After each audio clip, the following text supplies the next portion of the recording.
Good day, everybody. So we are ending the series today, fortunately. Last class, we stopped at ionic theory. So today I'm going to be talking mostly about this big man, electrolysis. But before then, I wanted us to try to relate something we learned last time. And that is with regard to ionic theory. Now, fine, we said that ionic theory itself is just based on the fact that what I said there is also on the fact that we are trying to dissociate ions into positive ions and negative ions. That is the cations and the anions. Cations and anions. But we need to also know something there is the fact that there's also what we call the modern theory. The modern theory. And in the modern theory, what do we observe in the modern theory is the fact that in modern theory, we are saying that what if the electrolyte in discussion they are talking about here is in solid form? Is in solid form. And if the electrolyte is in solid form, how can we now dissociate it into ions, which are the cations and the anions? We can do that by passing energy through it.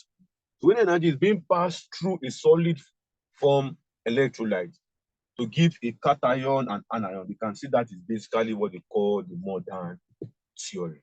The modern theory. The example of that theory, we have NaCl, solid, giving us Na plus Cl. It's more of like looking like in a crystal lattice.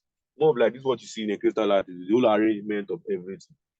And that is where, so we have about ionic theory and we have what they call modern theory.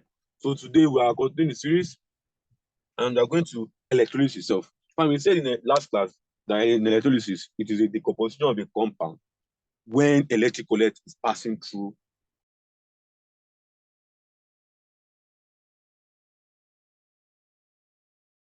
in various terms.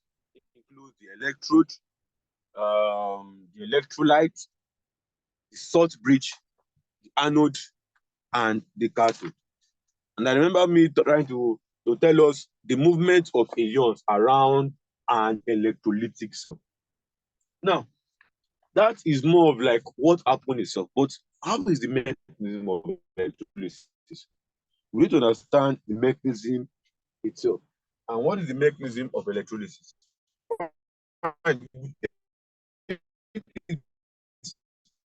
Bit by bit, we take it a solution itself.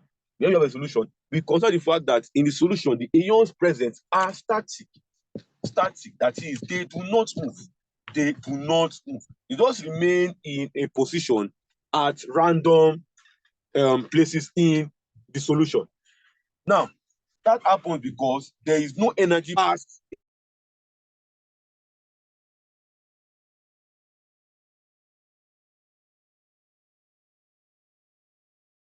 Current. When you pass electric current in the solution, there will be movement of ions. Then we don't need to know how the ions move. Where does it come from? Where does it go to? What gets attracted and what gets what discharged? These are things we are going to be considering here. We consider the fact that let's consider a battery. Let's consider a battery or maybe a generator.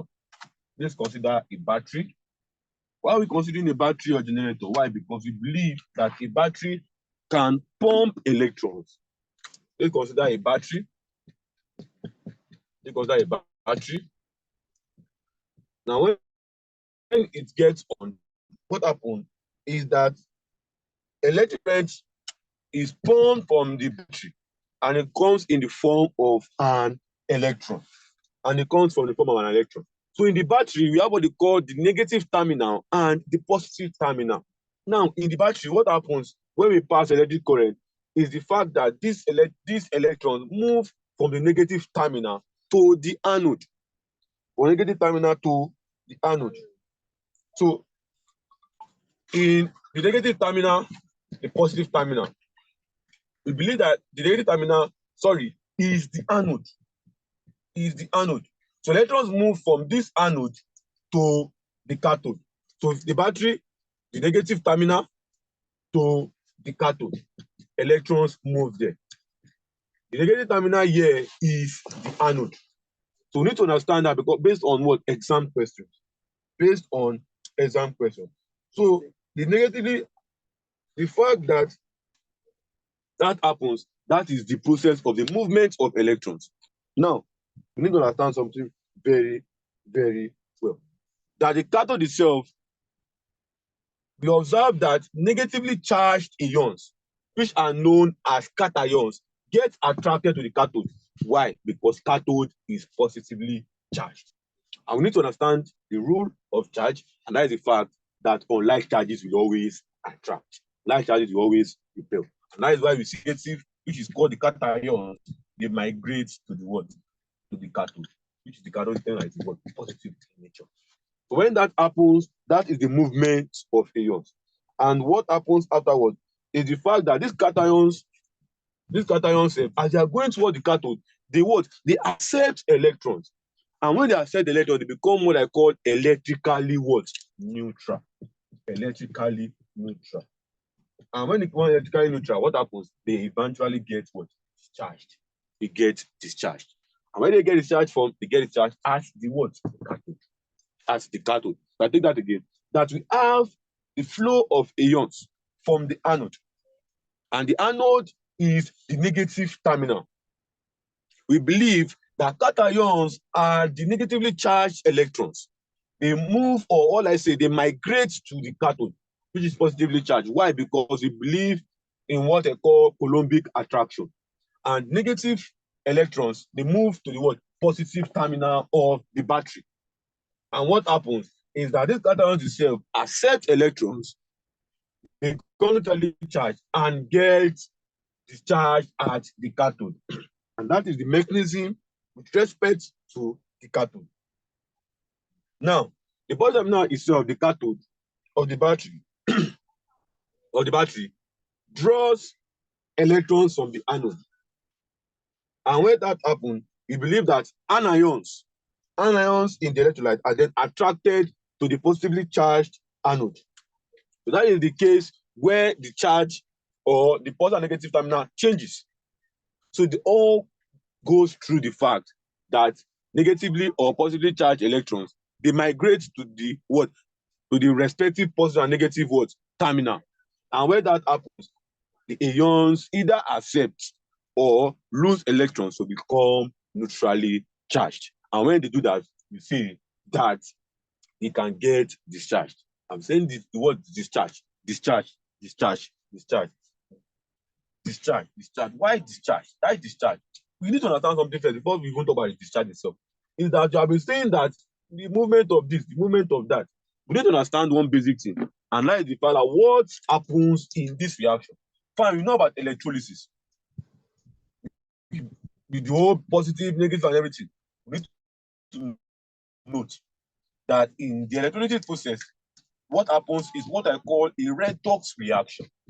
A redox reaction. Why? Because there's a simultaneous reduction and oxidation going on in this process. And we recall that reduction is the gain of electrons, while oxidation is what? The loss of electrons. So this reaction occurs in the electrolysis. And when that happens, we say that electrolysis what occurs. And you see the anode, you see the cathode, you see the positive terminal, you see the negative terminal, everything boils around redox reaction. Redox reaction. And as a result of the chemical reactions that occur during electrolysis, you need to note that certain products, I wish I could have bolded that word in the slide. It said the certain products are formed at each electrode. Now we ask ourselves a good question. What is the nature of the product formed? In general, metals or hydrogen gas, they get discharged at the cathode. That makes more sense. So metals, positive charge, they get what? Discharged at the cathode. Why non-metals get discharged at the anode? So in the exam, you see question like that, whereby you are asked what gets discharged at the cathode or at the anode. Look at the options. If it's at the anode, pick the non-metals. And you now ask yourself a very good question. Oh, if you're announcing not one non-metal, you're announcing two non-metal, because most times in the exam, you get tested in the fact that they will separate the options. You can see, you can be lucky to have only one existing. You can be unlucky to see 2 and 3. But most of the time, you having 2 increases your what? Your accuracy. And when you have 2, you now consider the fact that fine, non-metals get discharged at the anode. But you now say one good person, I'm pretty sure they will get discharged first. And that is the way we are going to next. That's the way we are going to next. We are going to how are ions discharged? How are ions discharged? A very good question that we always ask ourselves. The first thing you can see there is what? The relative position of ions in this series. Very, very important. We recall the electrochemical series. And I remember in this, when I was taking the electrochemical series, I said earlier on that metals are at the top, and we observe the arrow that the species at the top are reducing agents, while the species at the bottom are oxidizing agents. Now, under the fact of the relative position, we need to know that a cation which is lower in the series, a cation which is what? Lower in the series. That means once a cation is lower in the series, that means it is less electropositive in nature. It is less electropositive in nature. When that happens, we observe that cations at above the series we what? Discharge such cation. So we believe that cations at the top of the series we discharge lower cations. We discharge lower cations. The question is now why? Why? Why? Because the cations or the ones above, they gain electrons readily. They gain electrons readily.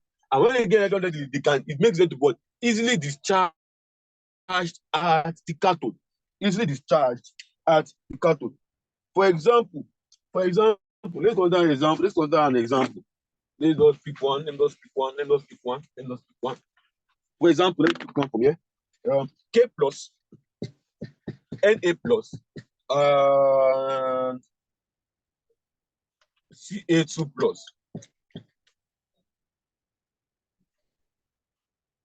Now, they will not get discharged.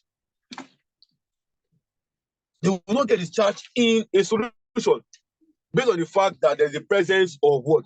Of H plus. So, in this condition there, we don't look at one thing. They look at what they call competing ions. So we don't look at the competing ions. If they cannot get the charge before halogen, let's say for example, halogen is not present, we now look at what? The competing ions. Is it this and this that will get competed with Ca2 plus? They will now consider the what? The electrochemical series. And easily pick one like that above and what? Discharge the one below. Also, now, this is with regards to cations. I think that again, in cations, the ones above discharge the cations that are below. Why? Because they are less electropositive and also because they easily what? Gain electrons. Now, we observe that eventually discharge first ahead of the cations that are at the bottom. So we see that anions that are at the top, they get discharged ahead of the anions that are at the what? The bottom. So note this for cations, the ones above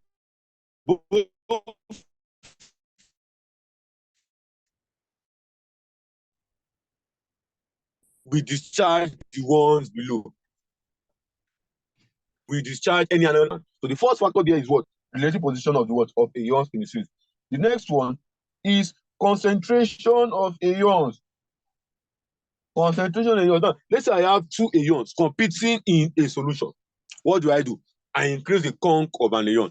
But when I increase the conc of one of the ions there, it increases the chance at which it gets discharged.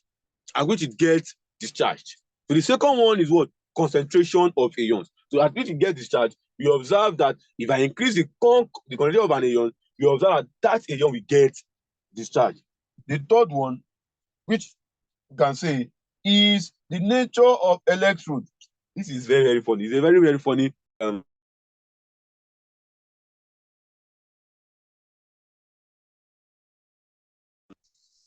and I want to easily charge hydrogen. You know what I would do? I will use platinum electrode or graphite electrode. And when I do that, I've easily what? Discharged hydrogen.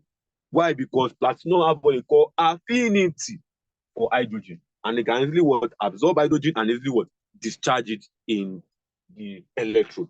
So you see how you have seen now how these three factors affect the preferential discharge of ions in the solution. The next thing to consider now is Faraday. Faraday. Michael Faraday was able to talk about the fact that ions should have electrons. Many producers is the father of electricity and the rest. So he was able to pave way for this research, and he was able to give us what they call the Faraday's law of electrolysis. Faraday's law of very, very popular law in chemistry, in physics, and in the whole of science. So Faraday's law of electrolysis. Now we now need to know there are two laws there. There are two laws there. The first law states that the mass of a substance liberated or deposited at the electrode is proportional. Is what? Proportional to the current. Is proportional to the quantity of electricity passing through it. So we have mass that is proportional to the quantity of electricity passing through it. And we recall that Q is equals to IC, where I is current, T is time. Knowing that, I can say M is proportional to IC, and M is equals to ZIC, where Z is the electric is a constant. The constant. So M equals to ZIC, and that is the first law of electrolysis. Let's try the first question here. Now, in doing questions like this, please, guys, note something very, very important is the fact that you have to write data and understand the data. Now, the first one there says, in order to replace the silver coating on a trophy, it is estimated that 0.50 gram of silver needs to be electroplated onto it. Calculate the length of time. If 0.2 ampere has to be passed through the electrolysis bath in order to achieve this. Length of time is first law. Now, it's not the base silver coating. So the mass is what? 0.50 gram. Needs to be electroplated onto it. Calculate the length of time. C is unknown. I is 0.2 ampere. Has to be passed through the electrolysis bath in order to achieve this. Wow, we are considering silver. Let me quickly pick my calculator.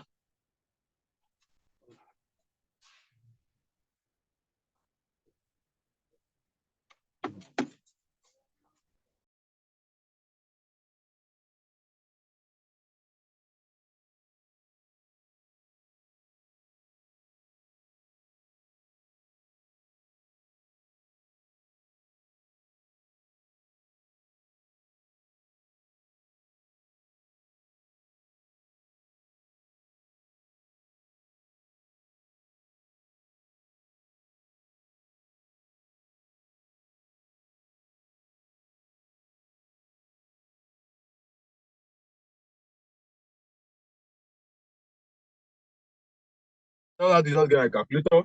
Now, let me clean the board. I want to understand something, please, guys. Understand what is the electrolyte in question here, and that is silver. Silver is A G plus electron, giving us Ag solid. Now, that means we have how many number of electrons? We have number of electrons here is 1. That is 1 Faraday. 1 Faraday. We need to now know that 1 mole of Ag ions, Ag plus ions, is equals to 108 grams, and is equals to oh, I said 108 grams.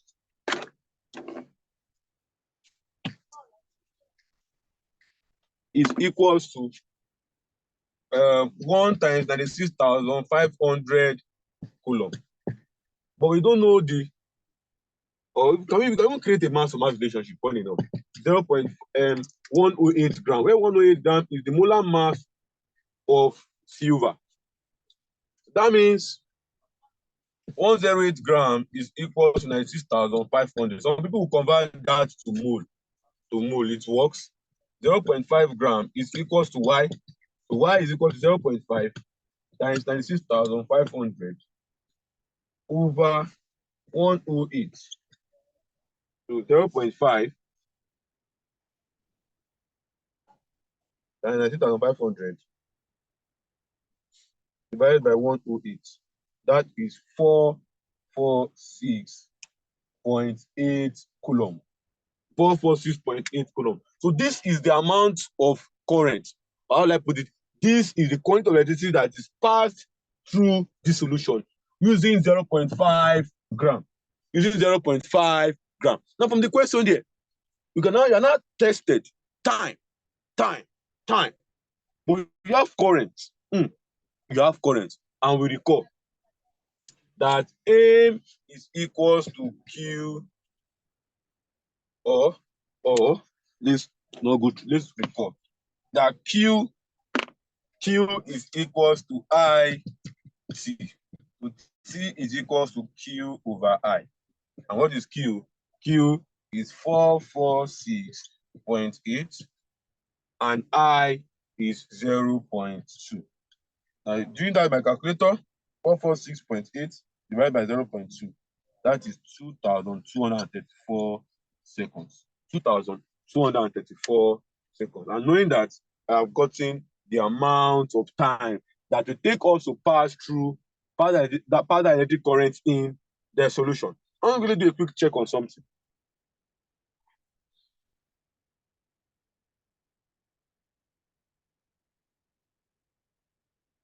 Okay, I don't say let me just check. You have to convert this to mole and it works. So this is how you solve a question on first law.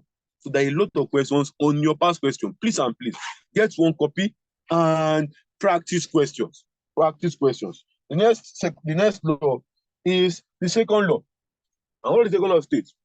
The second law states that the number of moles of ions discharged at the electrode is inversely proportional to the charge on the ion.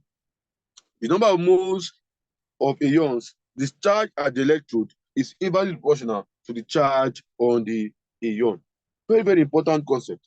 Now, guys, the second law itself will further be explained. Let's use let's try that question. Let's try that question. The next question: a current of 8 ampere.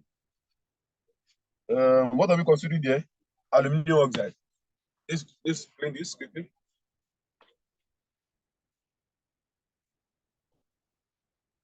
A current of 8 ampere. So we note a current of 8 ampere. I is what? 8 ampere. Is passed for time is 100 minutes. Please, guys, convert to seconds. This 100 minutes that is what? 100 times 60. And that is what? 6,000 seconds. Through molten aluminum oxide using inert electrode. What will be the approximate volume of gas measured at STP? Aluminum oxide. We note, they said the volume of gas. What's the volume of gas that we can get aluminum oxide? And that is oxygen gas. I want to now recall that aluminum will get deposited as a metal at one part of the electrode. Oxygen will get deposited at one other side of the world of the electrode. And we can easily deduce something that two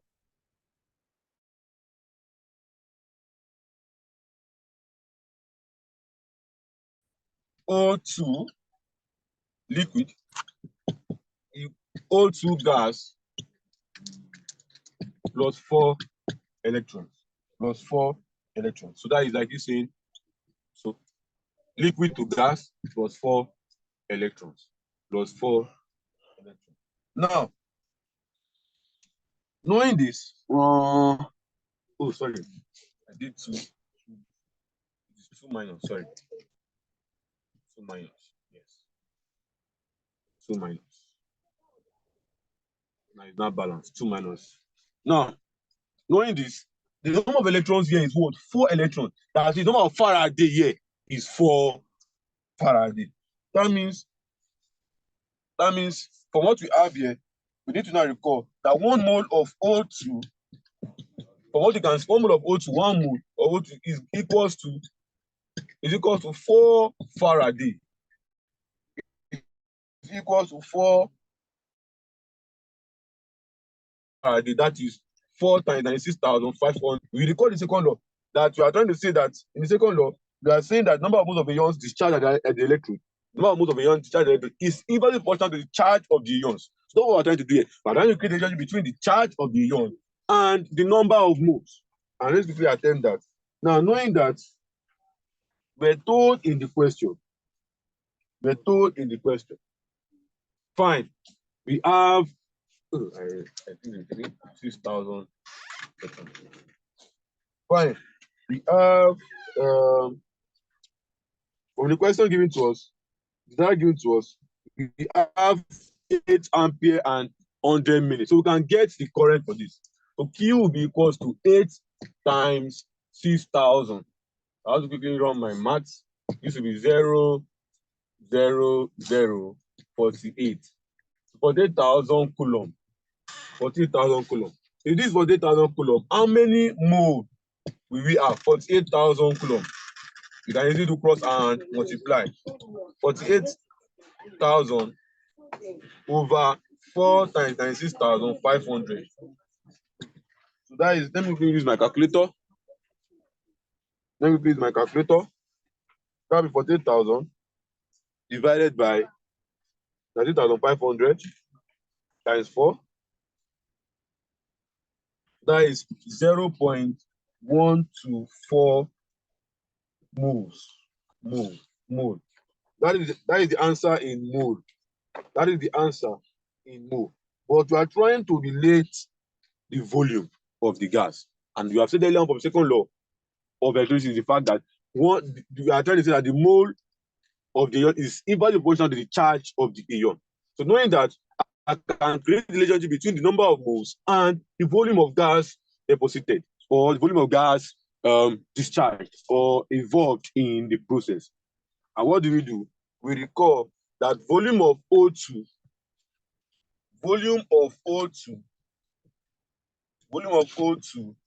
at STP, please note that at STP, that is standard temperature and pressure, will be equal to number of moles here, 0.124 times the volume at STP, 22.4 dmq. So my calculator for that, 2.78 dmq. This is the volume of oxygen gas that will be evolved or liberated, or anywhere you want to put it in the reaction there. And with that, we're able to explain the second law of electrolysis. Now, next thing to consider now is the application of electrolysis. And the first one there is the purification of metals. Now, I said earlier on in the class that if you observe the chemical series, you observe that many of the reducing agent, that is the cations there, are highly reactive in nature. So they're not seen freely in nature. And I want to feel that many of them, they need to be purified before they can be used. Examples of them are your mercury, your silver, copper, and the rest. The next thing you need to consider there as application of electrolysis, number 2, is what? Extract of aluminum from alumina. Aluminum is Al2O3. In that process of removing aluminum, you take the fact that you use an electrolytic process to extract aluminum from its ore, which is what? Bauxite. And when you are doing that, you are able to get aluminum using what? Electrolysis. And that is one way of applying electrolysis. There are many ones we can also consider that apart from you extracting aluminum from bauxite, you can also extract chlorine from brine. So using electrolytic process. So there are a lot of examples, a lot of application of electrolysis. We can also consider the fact of, I remember when I was taking the class last series, and that was what? Corrosion. In corrosion, we look at the fact that corrosion itself can be what? Prevented. And I remember when we talked about we can use painting, we can use the cathodic protection. Also, we can also do what they call electroplating. Electroplating. And that is one application of electrolysis. We look at many metals that we use nowadays. You see that many of the metals used are electroplated. Why are they done? Because of what? To prevent rusting, or corrosion in what we were seeing last class. And we also learned that the fact that corrosion itself is very, very important. So we look for ways of preventing it as it leads to what? Loss of lives and what? Loss of properties. Now, another thing again you need to know that electricity itself can be used in the preparation of many compounds. For example, now, one way of making of better steel or preparing an alkane is through what I call Kobe electrolysis, whereby you use a sodium ethanoate. And what do you do in the process there? You pass sodium ethanoate through what? An electrolytic process. And what do? You observe that the alkane in question there will be able to what? To be extracted from the cathode or the anode, depending on the what? On the migration. And you recall the fact that in the anode, non-metals, cathode metals, or hydrogen. So those are things we need to note. And the other application, okay, the last one I said brine using a diaphragm cell. That is what? Chlorine. So you can use that. You can use electrolysis for a lot of processes. Even in our daily lives, we use electrolysis in the car batteries to easily what? Make us move from one place to another. So now, with that, we've been able to what? To end the series of electrochemical electrolysis, corrosion, oxidation, and a lot of these topics. So I believe that be able to what? To practice questions on it to make us fully understand the whole concept. We'll be starting a new series next class. So if you observe in this series, there are a lot of loopholes there. And that is the fact that there are a lot of things that you need to always go through them to understand. And that is the part of the chemical series. You need to understand the chart itself. Fine, you said that the top is reducing more reducing ability, the sound will be more exciting ability. So you need to be able to sit down and be able to identify anions, cations that can easily be what? Migrated in a solution. And so with that, we call it a day.